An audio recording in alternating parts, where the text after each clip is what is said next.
Evening, folks.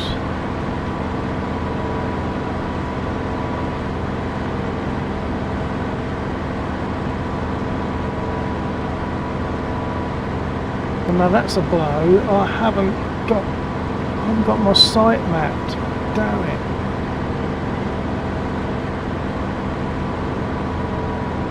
All my gun ready. Damn it. That's because I had to do things last weekend. I'll need to map. I'll have to trim it out a bit just while I map my guns and not my guns, my sight, and yeah, my sight and my guns ready. Find somewhere safe where I can just climb for a little while.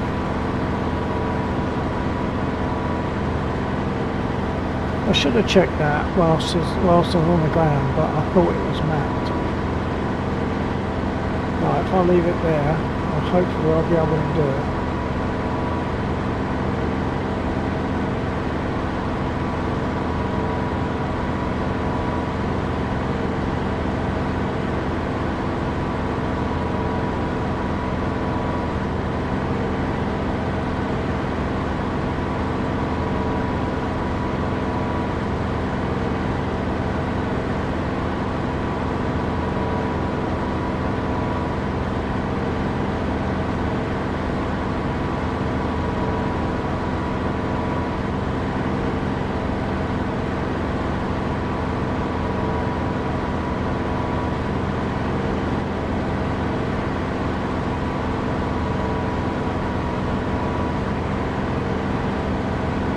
Okay, that's got the sight mapped without actually crashing.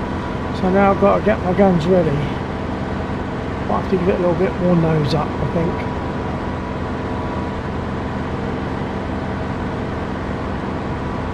Let's get my guns ready mapped. Damn it.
Okay, all map. So let's find my way back. And just for fun, I might hit the tanks on the bridge, the BTRs on the bridge, which is a bit of a dangerous operation, but why not? Just down there, we've got the railway. You can see a train just chugging along there on the railway with my sight. So directly ahead, if I put it right in the centre of my sight now, there is the bridge, and on the bridge there are some BTRs. As well as the BTRs on the ground, there's also some rather dangerous infantry. I'm not sure what they're carrying, but they're dangerous. So I'll have a go, see if I can survive it. I'm going fast and low, I think.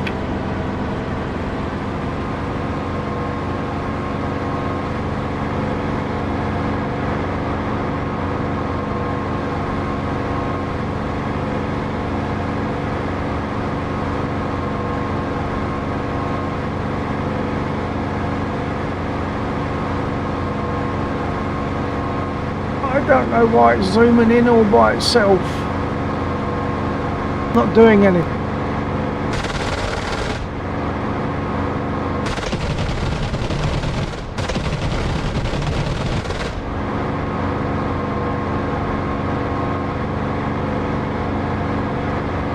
So there's a double mapping somewhere that's making it zoom in.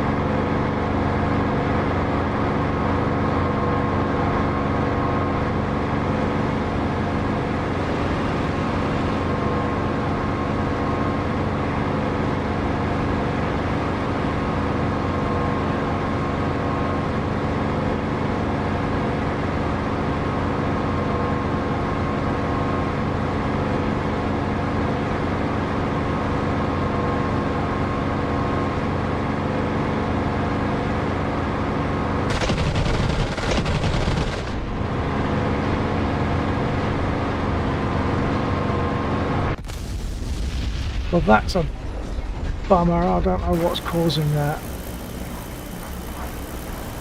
It seemed as though it zoomed in automatically when I got near the ground. So what the heck caused that? I have no idea. Let's go again.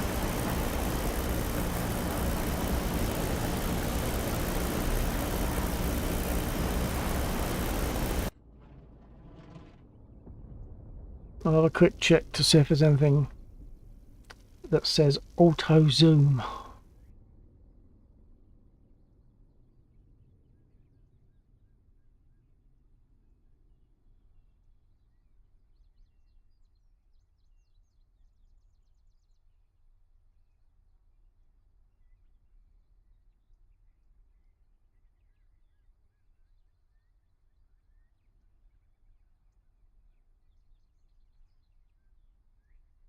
I've got no idea.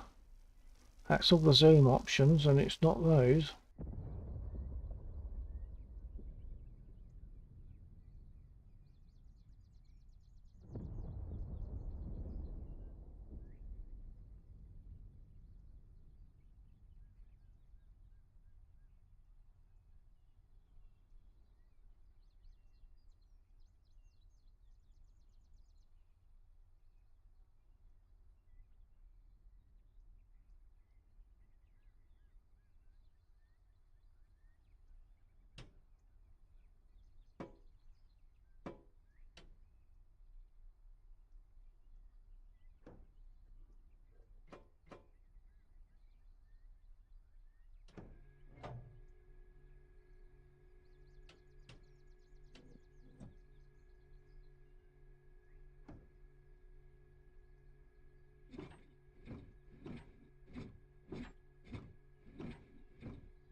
Okay, I don't know who else is there. I just had a zoom issue where it zoomed in automatically.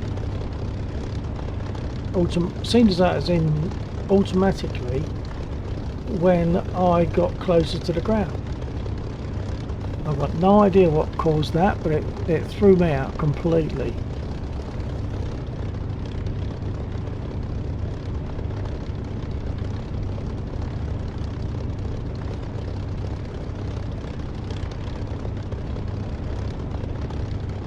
I'll go again, see if it does the same when I go near the ground. I won't worry about going attacking anything. I'll just take off and get close to the ground and see if it causes the zoom in.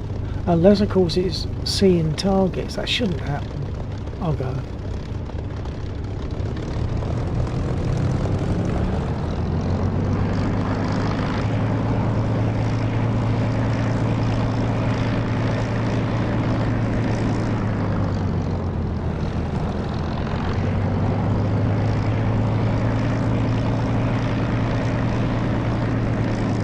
This is really by way of a pre-test before Laxor, etc., if anyone else gets here, because I was doing loads of stuff just at the end of last weekend and I need to test how things are working before sort of flying more in earnest. There's been a couple of things I've had to adjust, and then there was this strange zoom thing happening.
Right, I'll just head for the ground and see if it zooms in.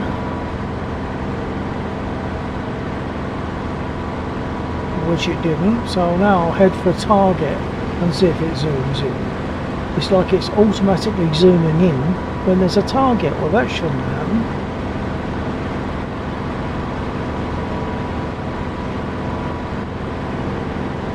I think I might try a safer target first, rather than the bridge where they're going to shoot at me.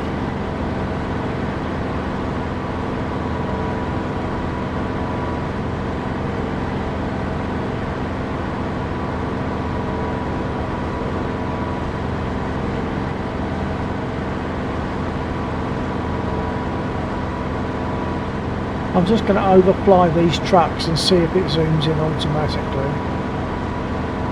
If not, I'll come from the other direction and attack the BTRs on the rail, on the bridge again. I'll hit one.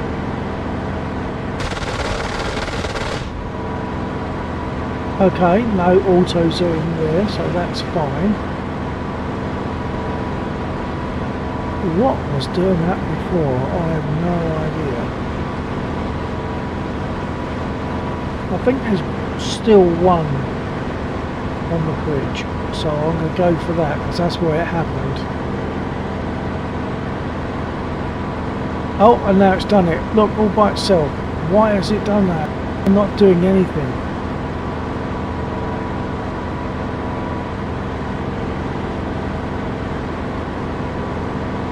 It's automatically zooming, I can't stop it.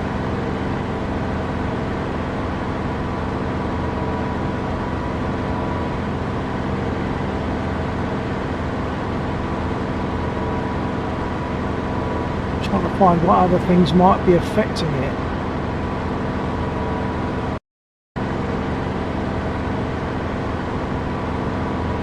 See that zooming in, I'm not doing that, it's doing it by itself. I zoom it out and it zooms in again.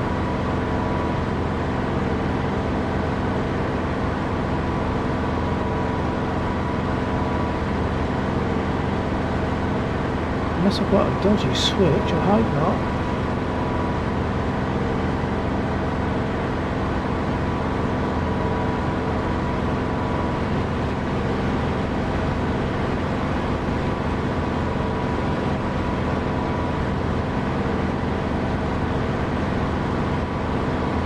If my zoom button was sending a message that when it shouldn't have been, but no, that's all right.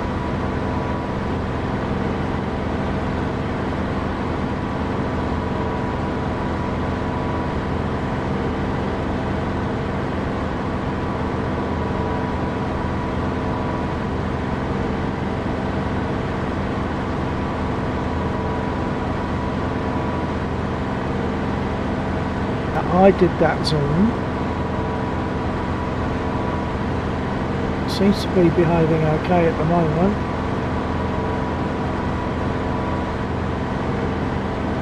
Now it's doing it by itself again.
when I get below, I don't know, 1500 feet or something, 16, 17.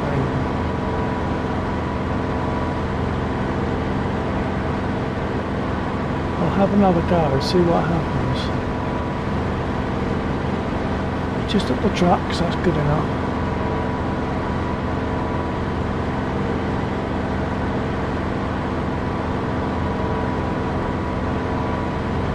Yeah, about 1,000 feet, it's automatically zooming in. Damn it, what's it doing it?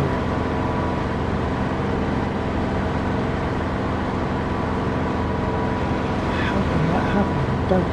Didn't even know there was such a setting. I doubt if there is. Something's amiss. There we are. Zoomed in. I didn't do that. I've done it. It's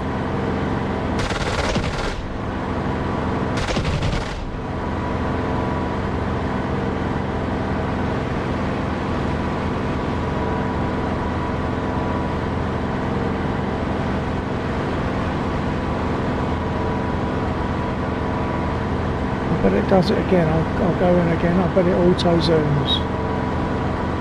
There it goes. G79. Check zoom in slow keyboard.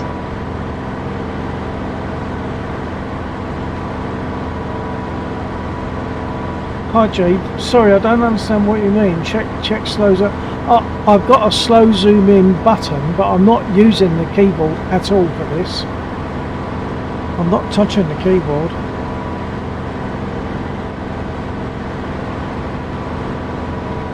G79.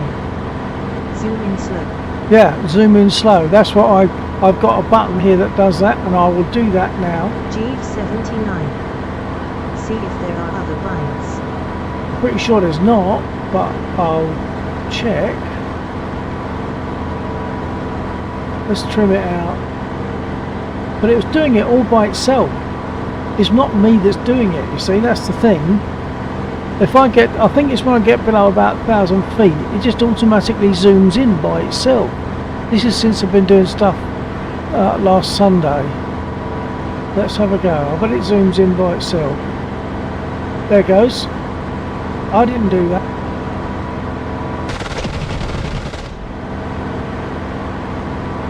Earlier on, as soon as I zoomed out, it zoomed in again. It's a bit random. Okay, I'll look for multiple binds. G79. That's weird. It is weird.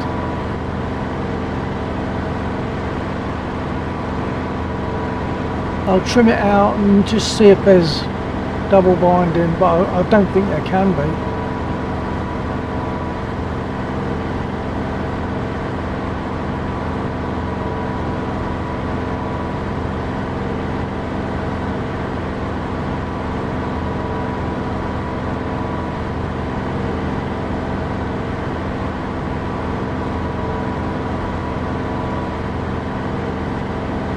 Right, hopefully that's safe. I'll try that.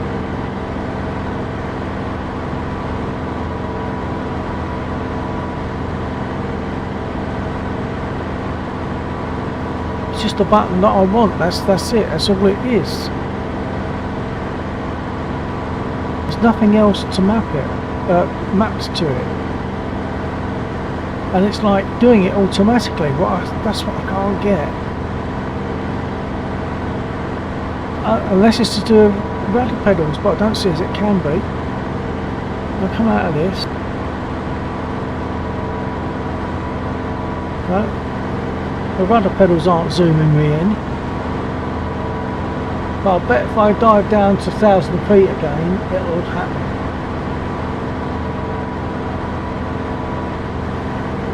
Although I'm not sure that it will happen without targets in the way. Let's go to a place where there's no targets and see what happens.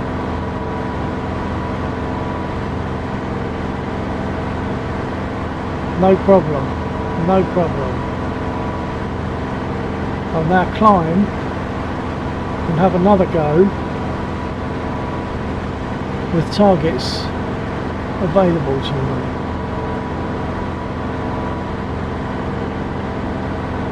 Right, we're about 2,000 feet.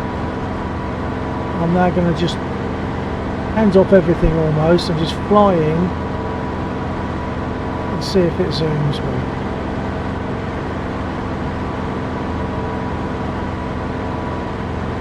Look at that. And once again, I didn't do that. That's weird. I've got no idea about that or how to cure it therefore.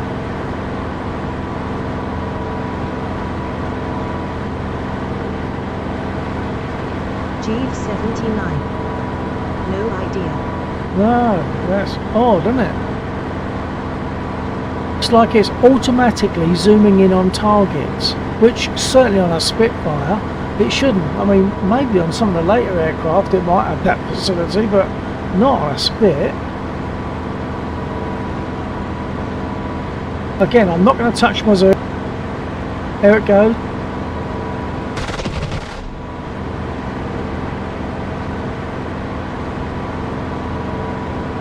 So I get below 1,000 feet, and there's actually I'll get to above 1,000 feet and overfly the targets and see if it's just a proximity thing rather than an altitude thing.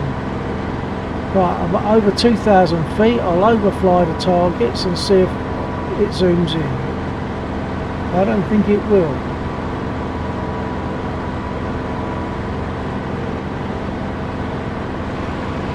There we are, I've overflown the targets, no problem. Make a turn, drop below 1,000 at the targets, and I'm sure it's going to zoom in.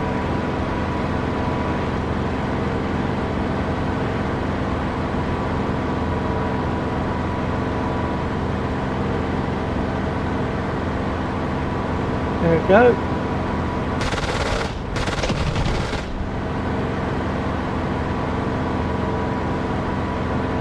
It makes it easier to see the target, but it's a fraction unrealistic. I don't think Spitfire pilots had that facility.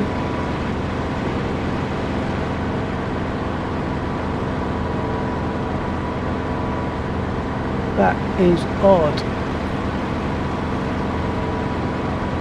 Perhaps I should try a different aircraft as well and see if it does the same on that. Although I might have mappings to do on other aircraft anyway because of what I was doing at the weekend. Here comes the zoom. I'm going dead anyway.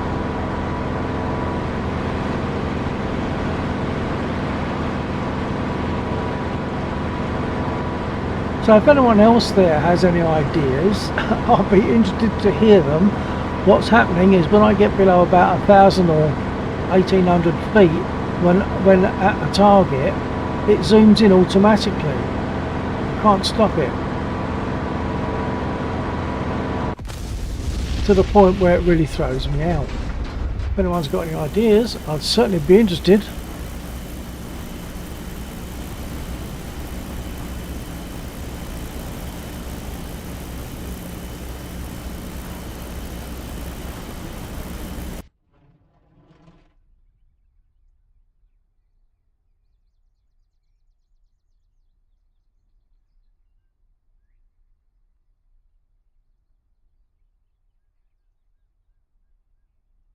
Zoom in slow is affected by my button, which is exactly what I want, and it's the only thing that's affecting zoom in slow. There's no double mappings, but somehow all by itself it thinks it knows better.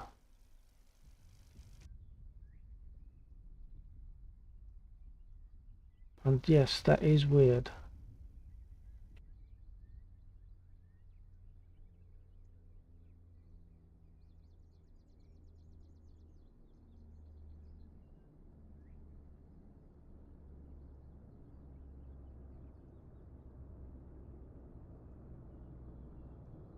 Okay, I'll unmap button 15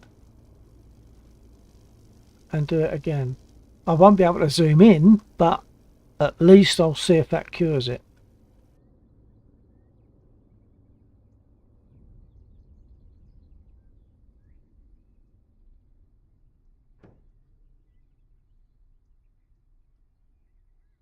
Right, so now I cannot zoom into where I want to for where I think it should be in the cockpit. So I'll just start up, get going and see what happens.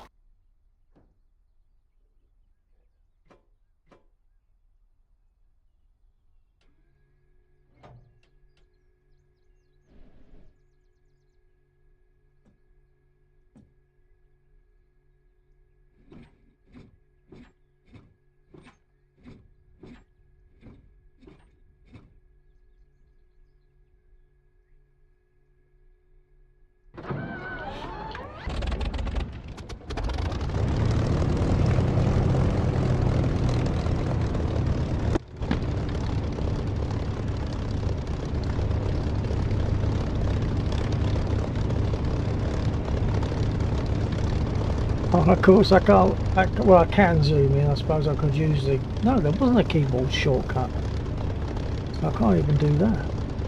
Okay, I'll have to just look as it is. Trying to set my nose down trim.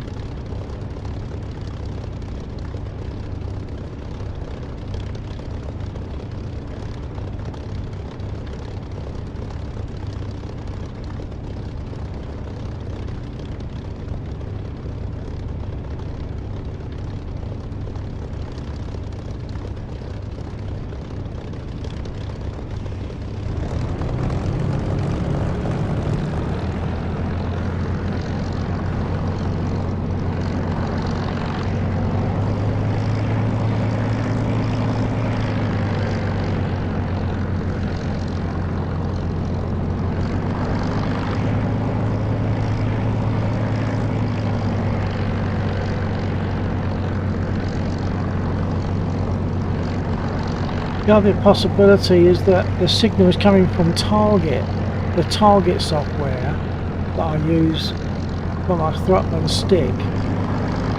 But I mean, if it is doing it, I don't know how it's come around.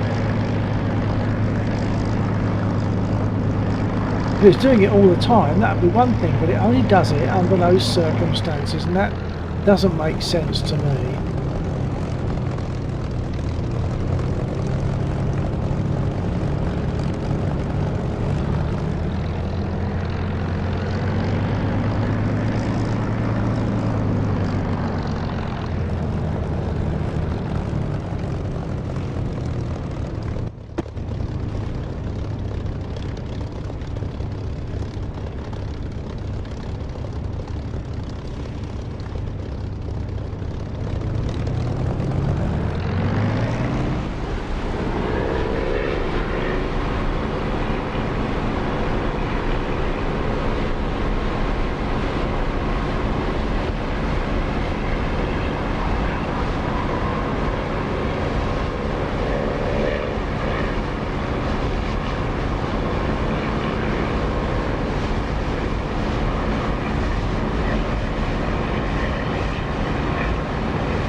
Right, so I've disabled that button, the zoom button,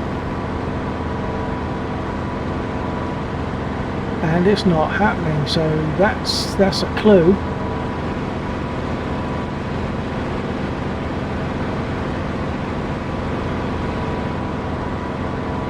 Okay, I might have an idea why it's doing it.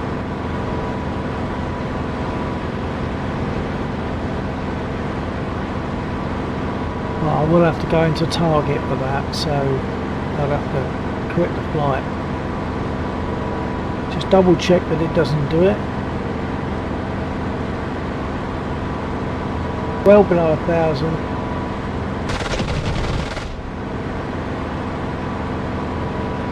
Okay, it has to be that target mapping then. Kids Productions. Hello. Hello Kids Productions. I've never seen you on my stream before, so I take it you've never been here or you just never joined the chat.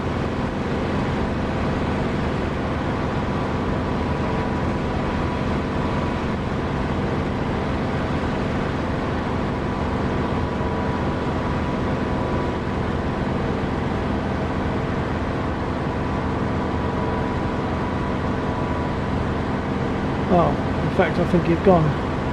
Hello, gone.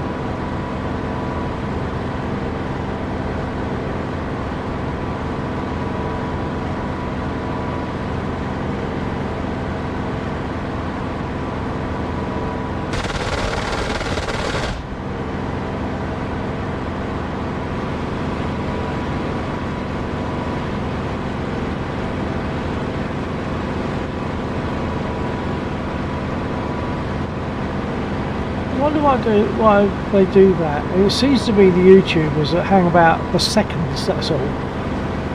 Kids Productions said hello, but now he appears to have completely gone in no time whatsoever. So what was the point of that?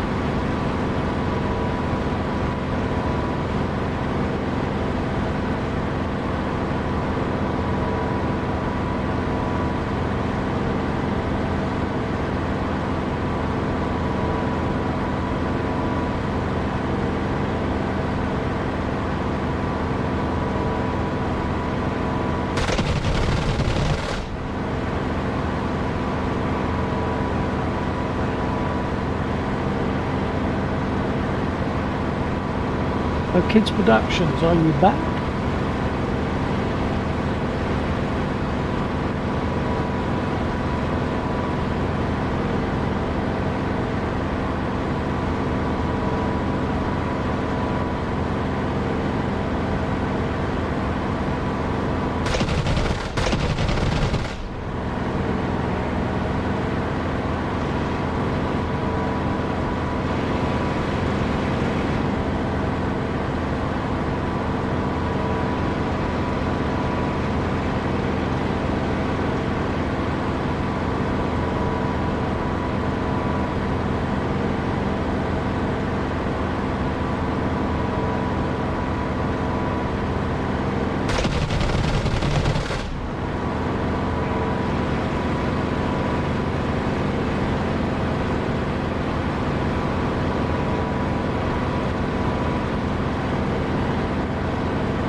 Okay, I'm going to land because to do the thing I need to do, I can't do that whilst I'm flying, so I'm going to have to land.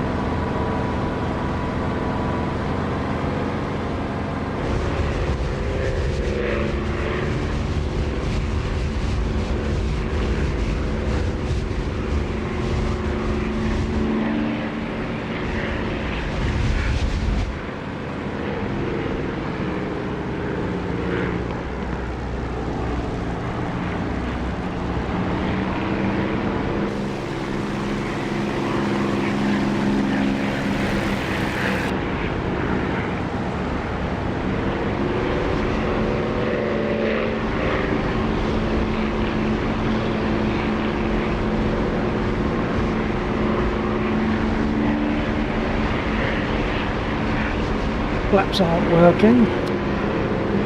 Well, they are, but not on the thing that I normally use, so that's something else I've got to map.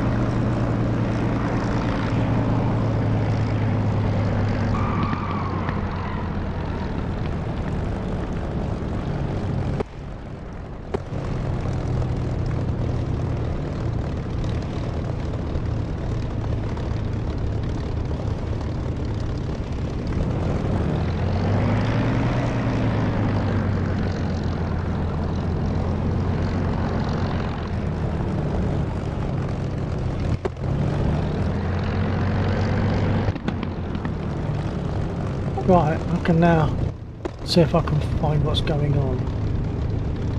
So let's go to controls again.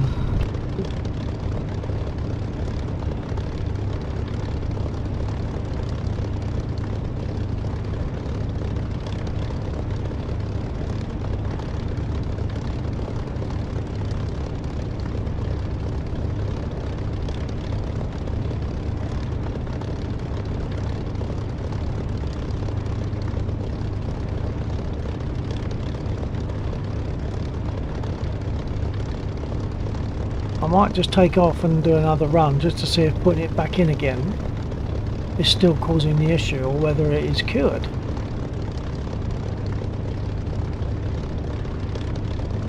Oh, hang on, left alt and joy button 15, let's clear that.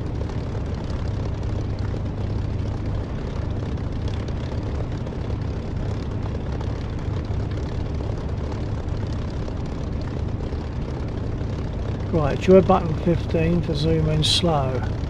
Let's see if it starts doing it automatically again. If it does, I've got to look at the target software maybe. So I'll pull it over to centre and take off again before I go to the target software.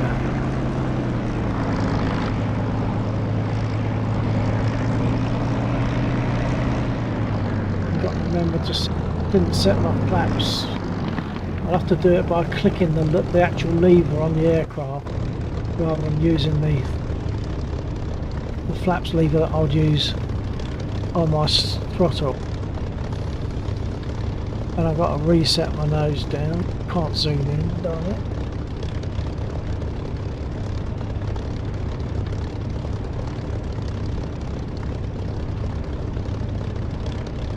Oh, hang on, it's now working. That is odd. I'm going to take off and try again, see what happens. That's working. Zoom normal is working okay, but zoom in slow.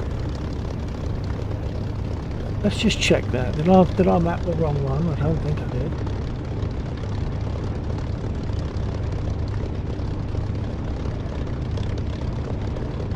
Slow 15. That's exactly as it was, but it's now behaving differently.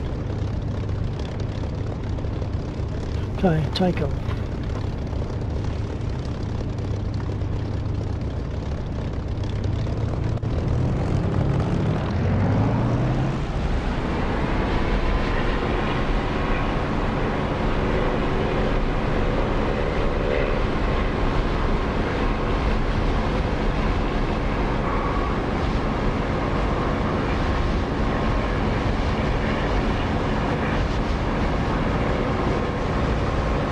That zoomed in automatically.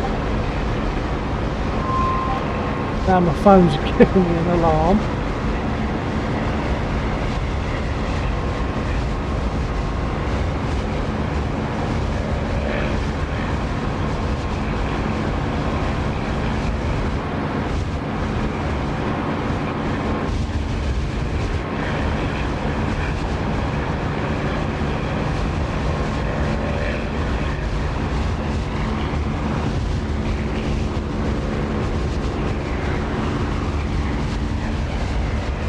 The zooming in, the automatic zooming in, which is really odd, seems also to be a bit random.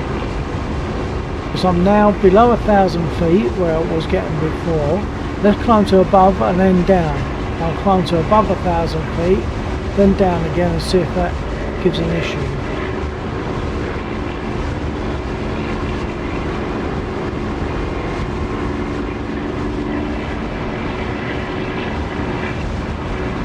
Okay, we're well above 1,000.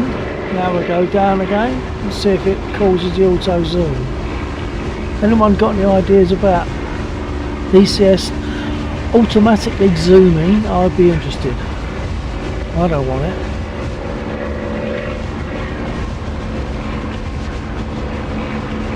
I'll attack these units down here again. It'll probably auto zoom.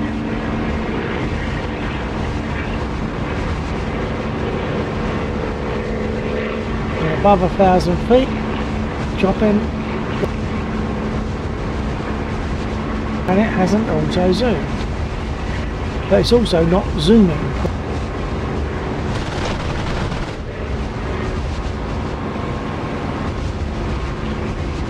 Now it is. What's going on?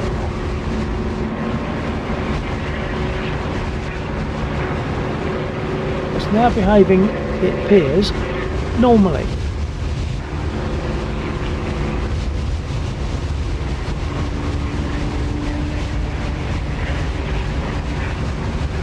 And yet it auto zoomed when I took off.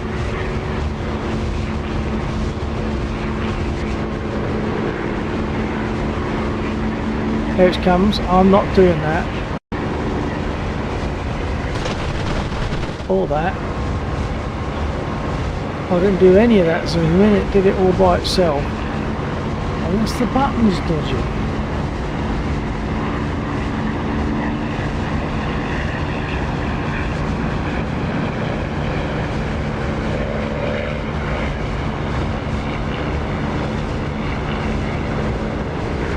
Ah, now that's interesting. I'm using a different part of that button.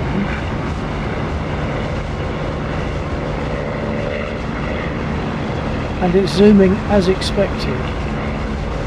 Okay, let's trim it out.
Request rearming. Copy.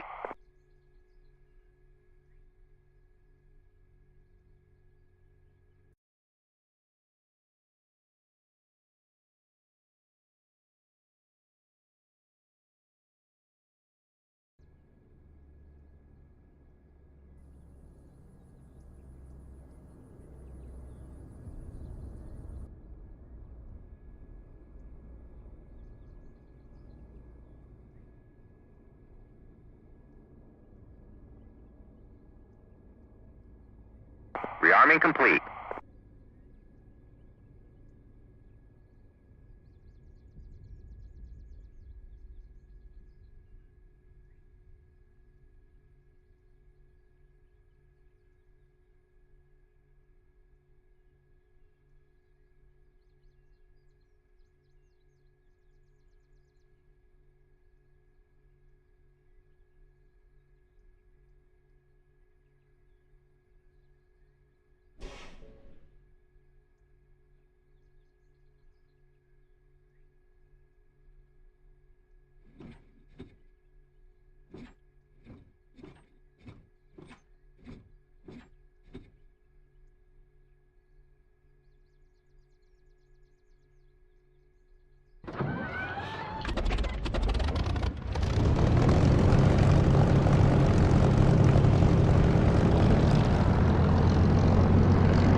I'm still checking on this issue that I had a bit earlier, where the zoom is happening automatically. It's not now. I might have cured it, but in honesty I'm not dead sure how, so who knows if the issue might come back. But I was getting to below 1,000 feet. Let's climb above 1,000 feet first of all. I was getting down to 1,000 feet for my attack, and when I got over targets it was automatically zooming in, which I don't want.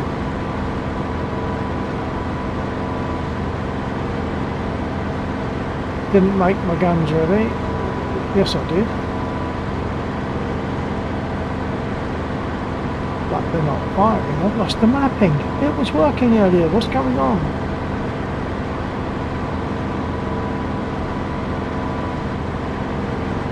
I got rearmed. No, perhaps I didn't. I asked them to because I was thinking of other things. I might not have actually set what I wanted in the way of armament, so that would explain that. That's fair enough. I'll land and get rearmed proper and take off again. And I might attack the convoy, which is dangerous, but so what?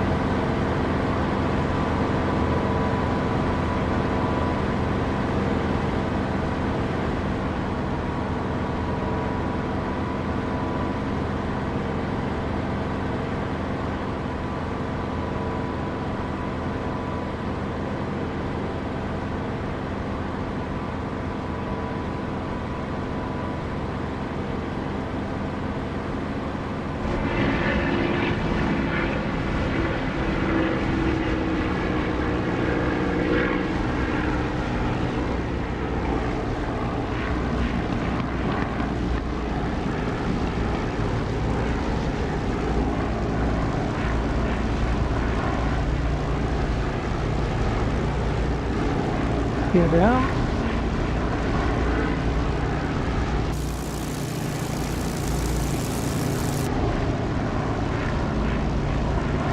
And flaps.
I believe when I asked for a rearmament earlier on, I didn't complete the order. That's probably because I was trying to use voice attack and then I was fighting it after that. I'll try voice attack again.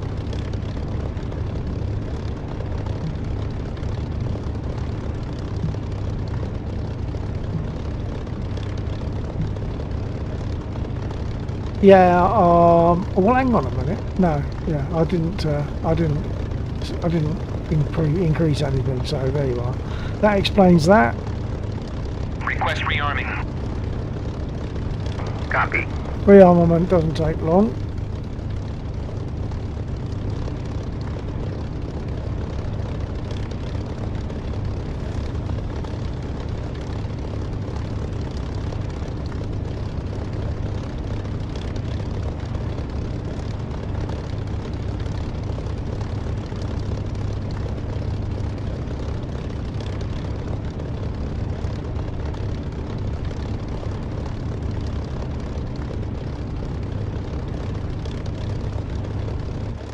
Rearming complete.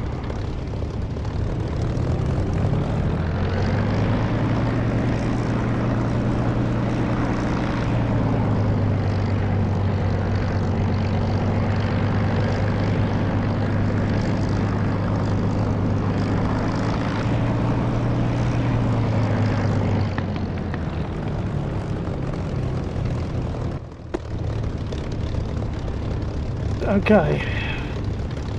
Nose down is set. Flaps are up. Good to go. Brake off.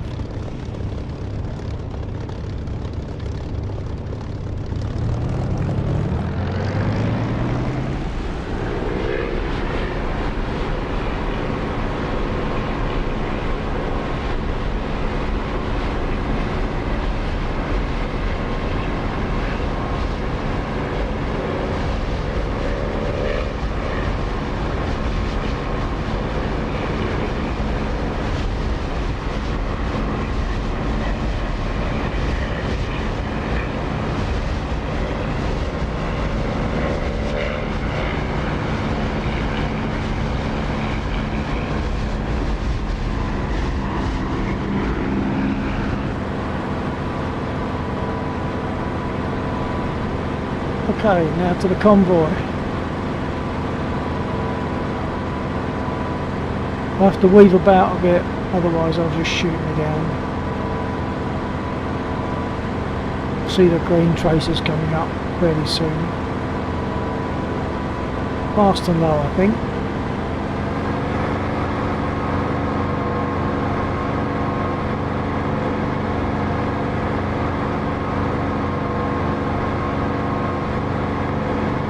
Here they come.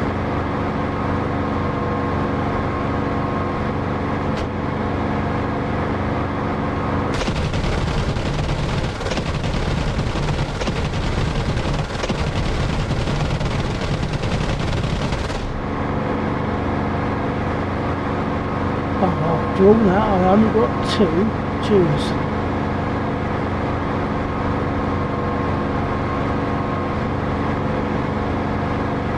Okay, well I can see the ones that are live anyway, so let's go for a live one.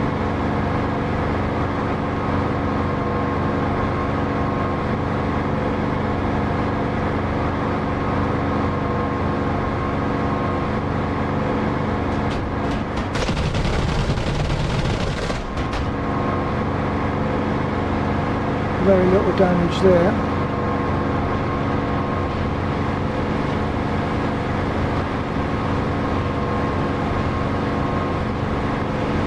Oh, I'm damaged, I'll land.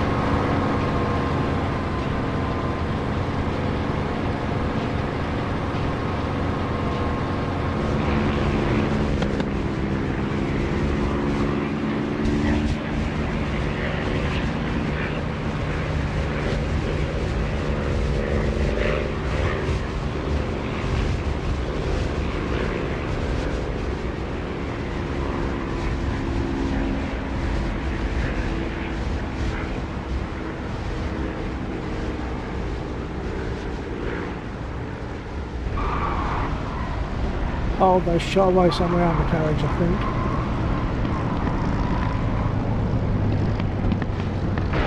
Oh, bad news. I'm not going to get repaired.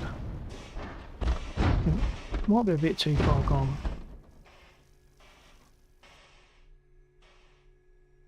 Okay, I'll just respawn. I'm going to stick with the spit for a moment while I'm still checking things out.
I don't think there's anyone else in there, but I'll see. I'll ask for a radio check. I think it's just me. Oh, and it's not bringing up the radio check. That needs to be mapped as well. Okay, so I've got no aircraft radio until I remap it. There's a whole load of things that have been lost. I think I might save my mappings before I go any further.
Okay, so I've yet to. I've still got to map my radio, and I can't remember which one it is, to be honest. Oh, I'll do it. I'll see if I can do it quickly.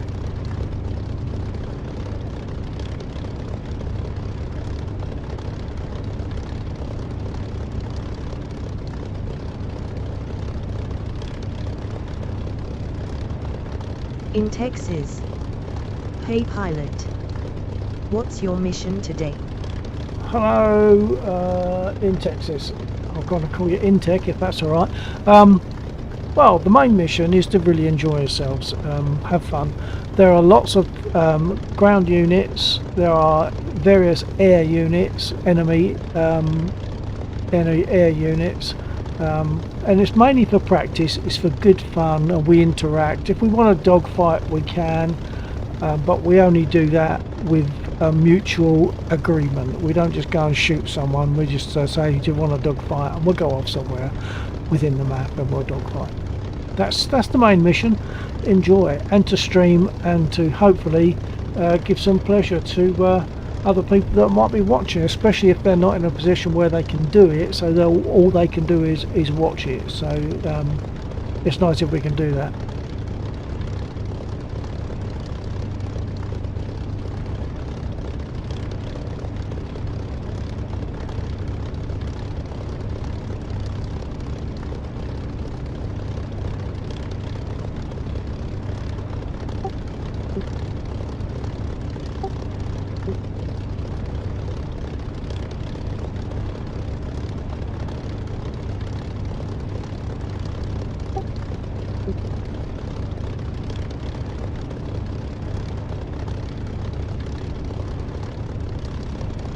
No, it's not going to have it. Oh. Looks like Intech's gone.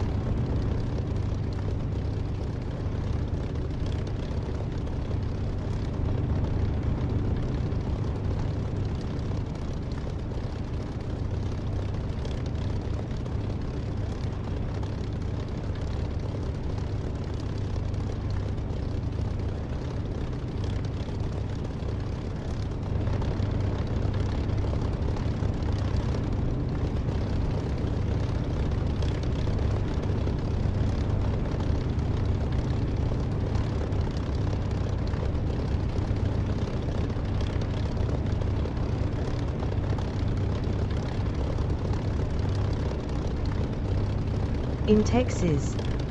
I love the Spitfire. Oh yes, and so do I. It is my aircraft of choice. I don't get too much fun from the jets.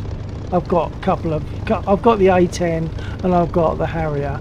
And the A10's a good fun aircraft. The Harrier is a bit different because you can try the vertical takeoff. But I'll always come back to a Spit. If there's no other aircraft here but the Spit, I'd be perfectly happy.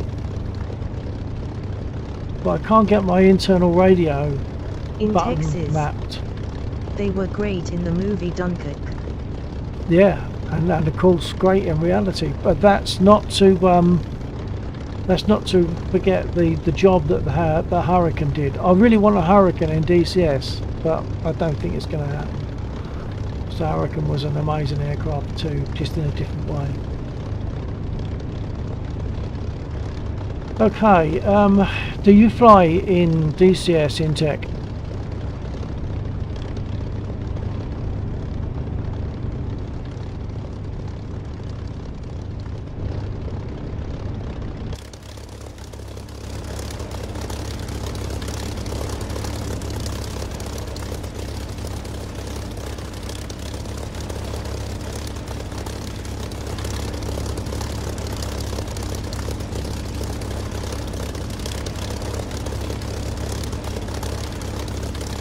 In Texas. No, I'm not a good simulation flyer.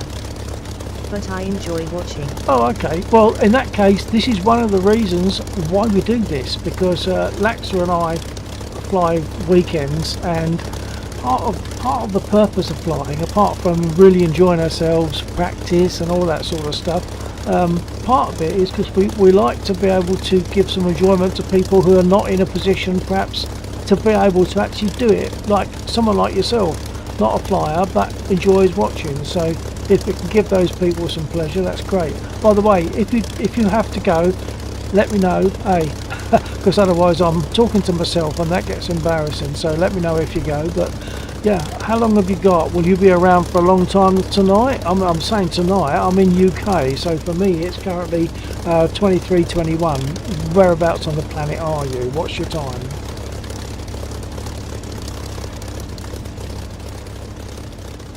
In Texas. I'm fascinated by planes since I was a kid. Sure, I tell you when I bail out. In Texas. I'm just over the channel in Germany. Okay, and you talking about bailing out, are you aware that when you bail out in DCS it's a much nicer experience than when you do it in War Thunder? In War Thunder you just see a third person parachute open up, but in this, when you bail out, you can watch yourself jump out in third person if you want, but you can also be in first person. You can look up and see the canopy of the parachute above you. You see your knees come up as you come down to land, and you can walk about. I don't know if you're aware of all that. It depends on how much you've seen of it.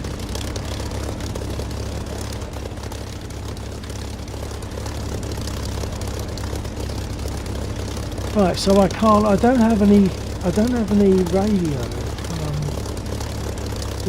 any aircraft radio. Well, I have it, but I can't transmit because it's not recognising my button. That's a real pain because it was working. There's no way I can get it to see it. Yeah, DCS is more a real simulator, while I have the impression that War Thunder is more action related. But I'm no expert. No, you're absolutely right. War Thunder's a great game, although it's not as good, in my opinion, it's not as good as it used to be. I think it outgrew itself with all the different modes like air, land. It used to be just air, then it became air and land, then it was air, land and sea, and then helicopters and different kinds of sea, like ocean and near coastal. It just outgrew itself, and then all the different countries that were brought into it. So because I only ever fly in simulation mode, I have to recognise the aircraft because I don't get a marker if I'm playing, especially if you're doing something like when I do tank. It used to be called tank mode basically, but when you got people actually in tanks etc. on the ground, and you're flying an aircraft and it's players on the ground in tanks or whatever shooting at you, there's no markers, so you have to be able to recognise all the aircraft, and of course that's a whole load of aircraft to recognise. It's a great game, but for me this is not just a game, it's a proper simulator. So I'll take off. Well, I'll get to sort some bits out. I think they saw THG market potential with the success of World of Tanks and World of Warships. Oh yeah, it is just market, yeah, and it's aimed, I think, at perhaps the younger generation. It's a game, and it's a good game. We used to do it a while back still alongside DCS, but nowadays we only tend to do DCS. Right, now what have I forgotten? I must have forgotten something. Let's set my trims.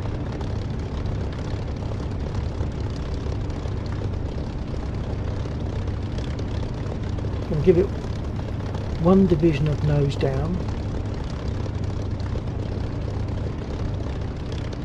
It's ready for takeoff. And then the rudder trim.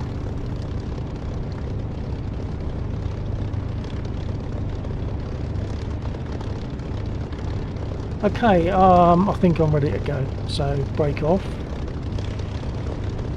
Do you know how the brakes, would you like me to explain how the brakes etc. work on a Spitfire? I can wait. In Texas. Sure. Okay, that was a very quick sure, so I'm not sure what question you're relating to. I'm going to assume that you'd like me to talk about the brakes. Just that there's normally a delay and it takes a lot longer to get for people to get. Explain. Yes, okay. Right, now with a Spitfire, like let's go to a P51 for a moment. With a P51, on the rudder pedals, like I can slide the rudder pedals backwards and forwards on a Spitfire, but if I tilt my toe forward, you'll see that nothing happens. Now if I do that in a P51, the rudder pedal tilts forward as a bit like an accelerator, but it's applying brake to the right wheel if I'm pushing the right brake. In a Spitfire that doesn't work like that. You've got one brake lever, it's this, and that brake lever will apply braking to whichever pedal, to whichever wheel is favoured by the rudder. So if I want to go left, I'll give it left rudder and apply some braking so that it puts braking on the left wheel. If I want to go right rudder, braking gets applied to the right wheel. If the rudders are neutral, I get braking on both wheels. So when it's not intuitive, it's not comfortable, but I'll do it anyway. I'll show you. So I'm going to bring the revs up to in the region of about 13 or 1400.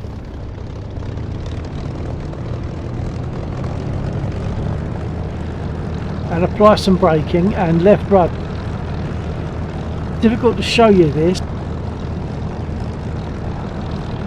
and so that you can see the pedals, and I have to look up so I can see where I'm going. And then I'm looking up over my glasses or what my glasses frame, so it gets awkward. You can see what I'm doing there. I'm using the rudder and the brake lever. But I understand the mechanics. That's good.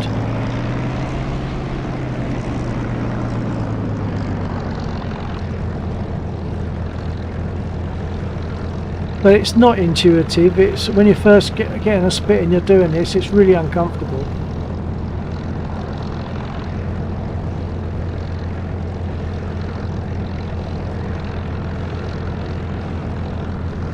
So I'll try to show you. I've left the pilot out because you can see a bit better, I think. So it's a mix of rudder and brakes to steer on the ground. Yeah, rudder, brakes and throttle. So there's three things that you might be dealing with, but you could try to leave the throttle where it is and use just the brake and the rudder. But very often you might want to, if you want to make a tight turn, you want to throttle up with full right rudder. So let's, I mean, I've got some movement. If you're not moving, then you've got to throttle up, and if you want to, from a standing point, if you want to then make a turn of 90 degrees, you'll probably have to throttle up more than for just normal taxiing. Would you like me to talk about takeoff technique in the Spit?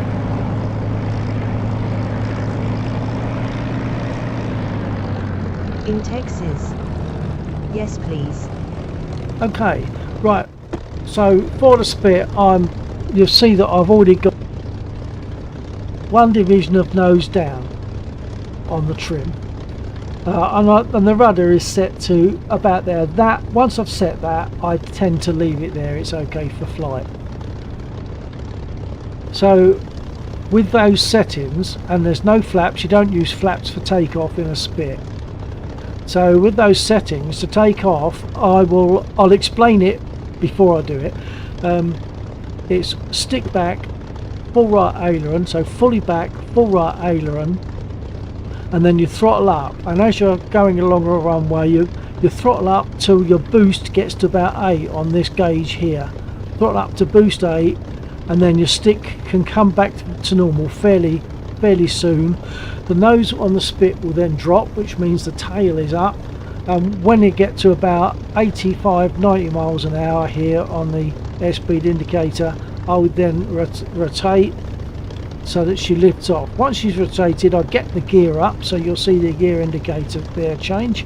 Once the gear is up, I don't know if this is the right order, but I then tend to adjust the trim, because otherwise you're fighting the trim all the time.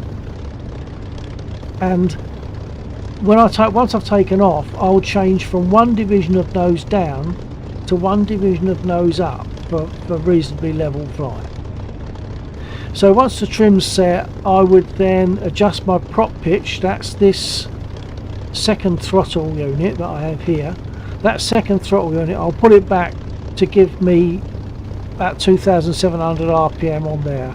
Once I've done that, I can close the canopy and then turn on my sight and make my guns ready. We leave the canopy open for takeoff just in case there's an issue. If I was to have an accident, the ground crew want to be able to pull me out immediately. They don't want to have to smash through a plexi dome to get me out. They want to be able to just reach in and pull me out. So we leave the canopy open for takeoff, and we open it before landing. So that said, let's see what happens now. So brake off. It's so easy to forget the brake, and if I throttle up I will nose over. So brake off and away we go.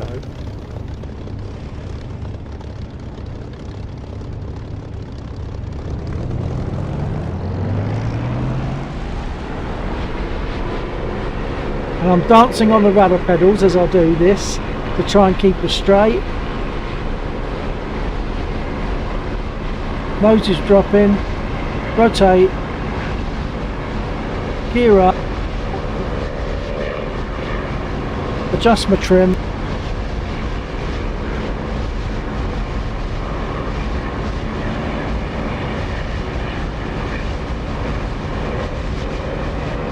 set my prop pit, close my canopy. Now I'll put my illuminated sight up and make my guns ready. Little pip at the top of the stick comes up when my guns are ready.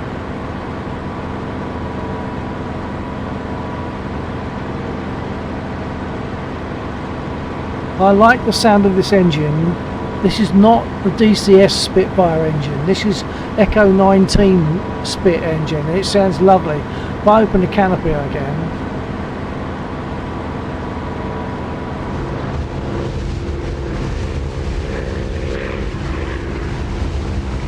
I think it sounds lovely. I'll go and have another go at the convoy, which is a bit dangerous, as I've said, because they are pretty dangerous.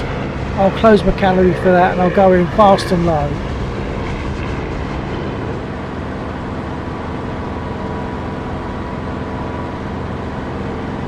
So the convoy are pretty much just in front of me. You might not see them, especially if you're looking on a phone or a tablet.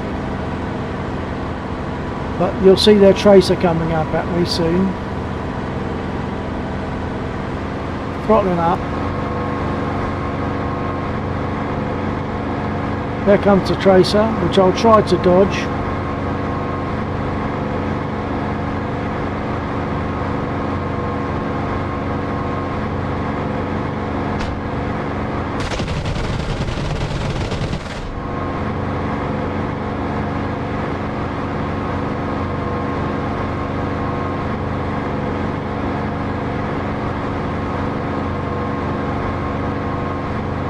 In Texas, I have a Matchbox Spitfire model on my desk.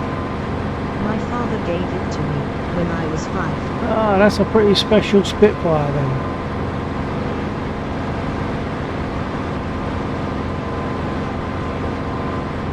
I'll go for another run.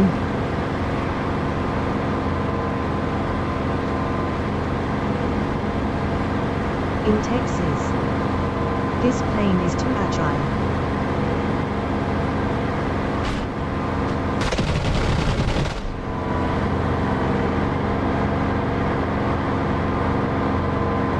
It's pretty agile, but I've got to land now because it wasn't agile enough for me to be able to avoid all those tracers.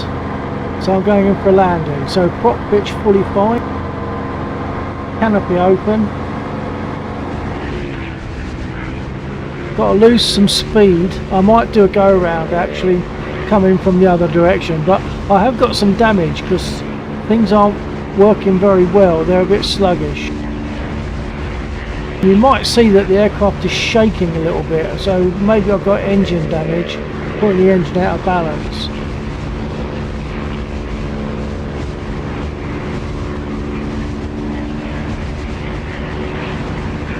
In Texas, I see damage on the left wing. Yeah, both wings actually. But it might be more than that. It might be that it's damaged wing like surfaces. I might have damage to the undercarriage even. So when I land, I'll find out. But it seems rather sluggish. It could be that the pilot, i.e. me, has been injured, therefore I'm being sluggish. In Texas. Looks like shrapnel. Yeah, right, gear down.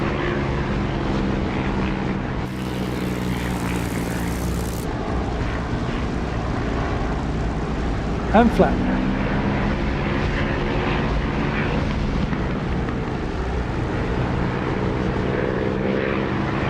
Something's definitely not in a good way because it's all rather unresponsive. Well, not as responsive as it should be.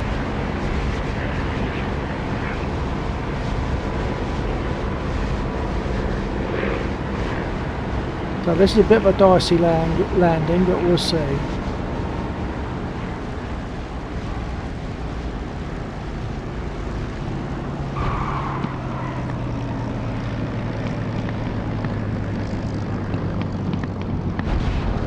Whoa. No, I think they must have caught my gear or something because that was not a normal landing. I can normally land, don't worry.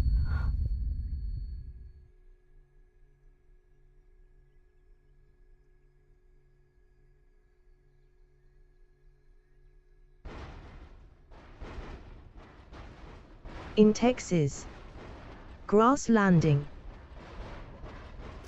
In a spit, grass landings are very bad because the undercarriage being so close In together, Texas, it easy goes maybe over. damage to the gear.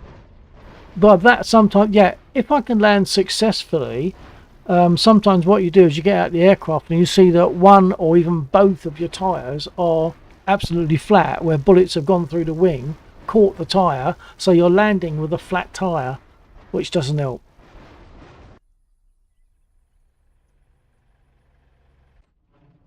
So now I'll just go through this. By the way, something to think about if you're not already aware, it's a question I love to ask. These, over on the right hand side here, there are some blobs. Any idea what they might be? I'll explain if not.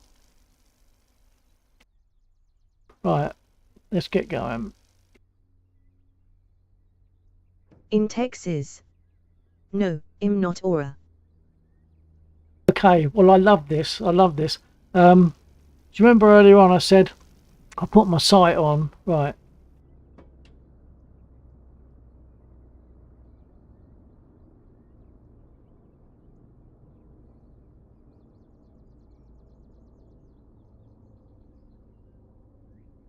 I've been talking to myself because I didn't have my button pushed. Right. That's my sight. In there's a light bulb, and with all the rattle and bang of takeoff, the element, because they weren't LED, obviously, the element can go in a light bulb, so you lose your illuminated sight. So these are spare light bulbs. So in the middle of a dogfight, you might find yourself having to stop and change a light bulb, which sounds a bit odd, but at least they had spares, so that was something. But that's what they are. In Texas. Amazing. I'll show you another thing, which is also most people I didn't know. There's a load of things, well, a number of things, not a load, a number of things that I've learned about a Spitfire, even since flying this in DCS, things that I've learned, such as this thing here. That's a Morse code button, and the way it works is if I set my lighting correctly, my lighting switches, and then jump out,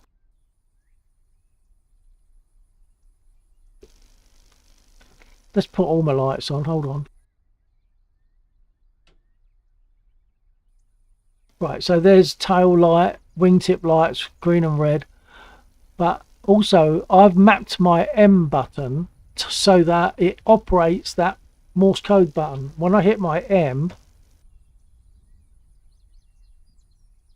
that light, you see, you got a belly light, you can just see it reflecting off the concrete, and you got a upper light. And the reason for that is if my radio was to get shot up and wasn't working, I would still be able to communicate with the rest of the section by using my Morse code key. In Texas. So like a Morse code light. That's exactly what it is. It's a Morse code, yeah. So and the point is, why would you want Morse code? Or only if your radio doesn't work. If you can't communicate with the rest of the section, you've got a bit of a problem. But if you've got Morse code, at least you've got some chance of communicating.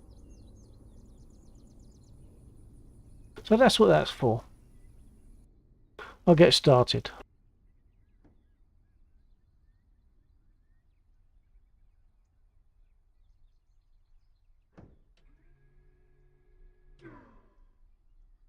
Right, so for the startup, I want to turn on my fuel pump, which you won't be able to hear, but well, if I have the volumes right up, you'll be able to hear it. It'll be too loud. But just under there, there's a switch which I can operate with my switch on my throttle unit. So now that's turned on the fuel pump, and this is the fuel cock, which I can click to open it, or I've set this switch up here so that I can do that. So fuel pump is on, fuel cock is open, and now I want to turn on my magneto.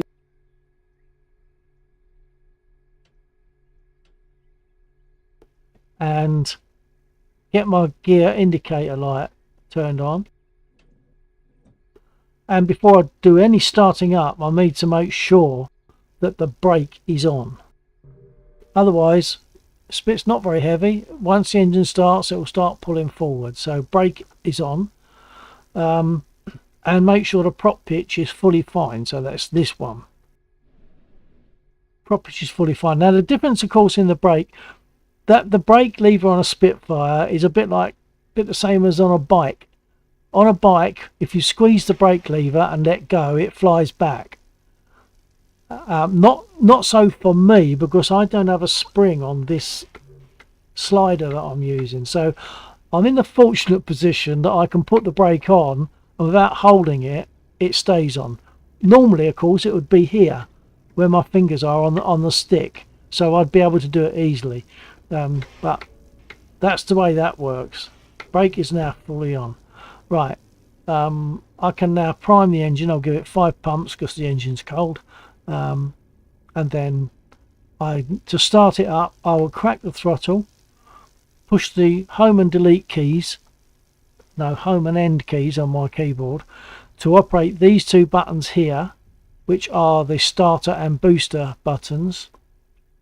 The engine will turn over, and when it starts to turn over properly, there's a button at the back of my throttle unit that I'll press, and it will cause the mixture lever to fly forward, and then we'll be running. So let's do that.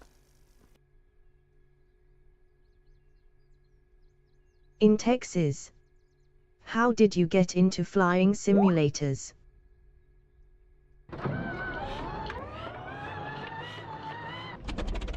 I don't think I primed it, did I? How did I get into flying simulators? Oh, a long time ago, actually. I used to fly in World of Warplanes.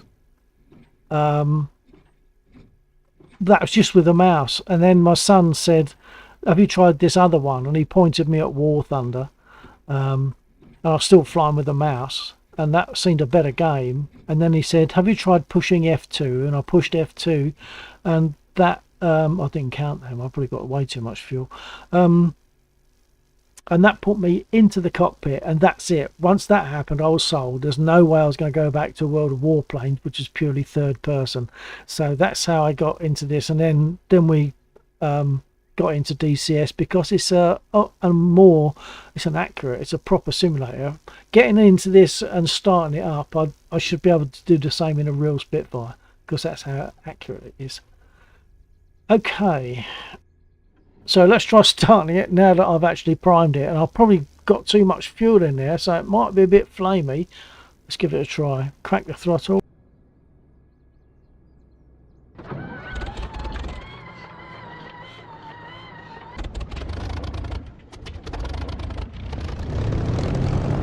There's a few flames there. Right, I'm now going to adjust my my nose down trim.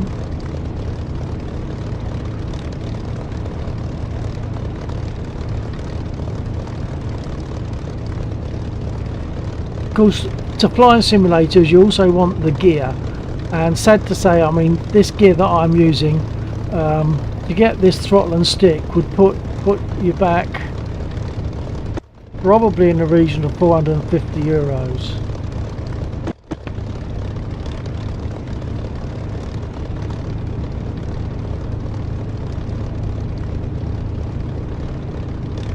And of course I've got rudder pedals, I've got track IR. If I didn't have those things I probably wouldn't be doing it so much. Just put the pilot in place, because although it sounds a bit gamey to put the pilot there, if I was flying this aircraft I wouldn't see an empty stick, I'd see a hand, my hand on the stick and the throttle, so it actually makes it a tiny bit more realistic to show the pilot in place. Another little thing that you might not know about DCS, if I jump it back in the aircraft, I jump back in the aircraft and look to the right and then jump out of the aircraft, you see the pilot's looking to the right. Little details like that, really nice. Okay, let's do the taxi thing that I was talking about. So, as I said, it's a combination of rudder and brake and quite possibly throttle. So I'll put the throttle up to about 1400 RPM.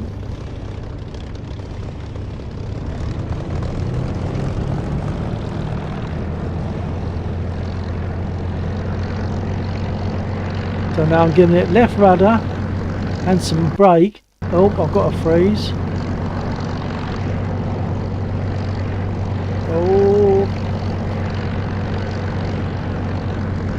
the game is frozen. Doesn't do that very often. What's going on? There's some funny things happening tonight. I've got a feeling the game is going to crash if it hasn't already.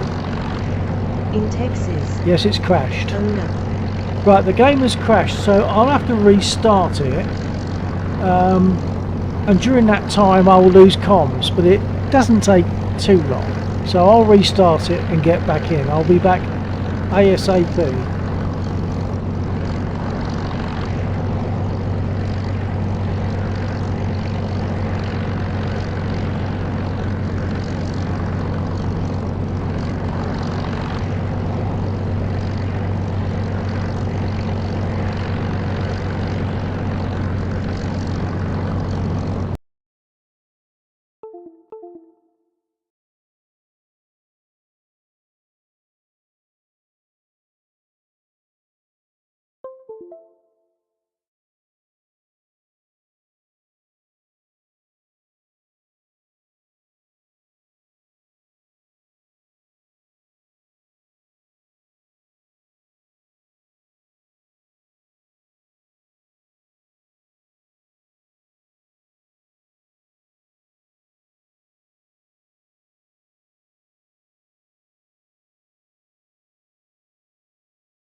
In Texas. Sure. In Texas. Take your time.